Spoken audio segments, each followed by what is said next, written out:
Y en un momento escucharemos las declaraciones del vocero del Partido de la Liberación Dominicana en la Cámara de Diputados. Inclusive que va a romper tratados internacionales que están avalados por acuerdos internacionales, y ya eso de por sí pone en una situación muy difícil a la República Dominicana. ¿Pero ha habido algún señalamiento?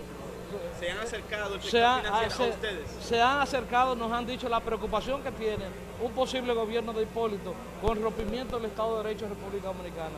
A los dominicanos debiera preocupar en el sentido general, porque República Dominicana pudiera verse aislado internacionalmente, no solamente del crédito internacional, sino también de las inversiones públicas.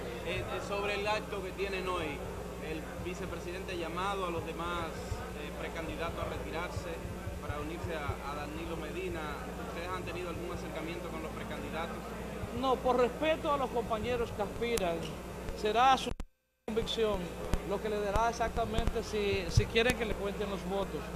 El deseo nuestro es que lleguen hasta el final, lo que quieran, para hacer una convención nosotros lo más colorida posible. Si cuentan los votos, ¿cómo será finalmente? Mucho o poquito. ¿Cuánto estamos hablando? 94-6.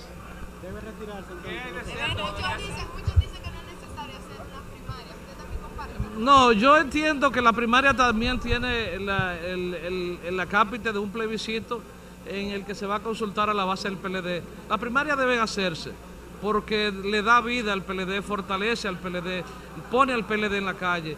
Y el acto de hoy, que yo debiera decir que debe ser completado con los 94 diputados del PLD, no solamente los 16 o los 17 que quedaban neutrales, sino los 94 que de una forma u otra han roto la neutralidad o hemos hecho causa común con el candidato natural del partido, que es Danilo Medina. ¿Es cierto que hay un grupo de empresarios que se ha acercado al presidente de la República, temeroso de la apuesta de Hipólito Mejía para que apoye a Danilo Medina?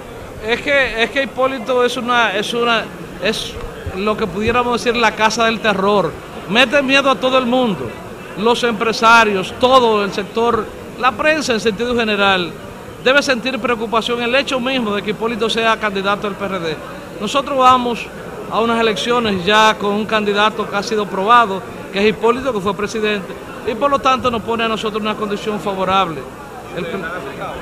De ninguna manera estamos altamente satisfechos porque Hipólito llegó a su techo. En el mejor momento de su vida, Hipólito llegó hoy, según la percepción, a un 48%. Que se olvide de ese 48%, que de ahí de ese 48% es para abajo que va. Gracias. Acaban de escuchar las declaraciones de Gustavo Sánchez, vocero del Partido de la Liberación Dominicana en la Cámara de Diputados, quien dice, al igual que los empresarios, muchos sectores están temerosos de que el PRD vuelva al poder. Se llama al gobierno de Hipólito Mejía la casa del terror, pero independientemente de dice que Hipólito ha llegado a su techo y que a partir de este momento quien será creciendo es Danilo Medina. Para el Siglo XXI, Julia Ramírez.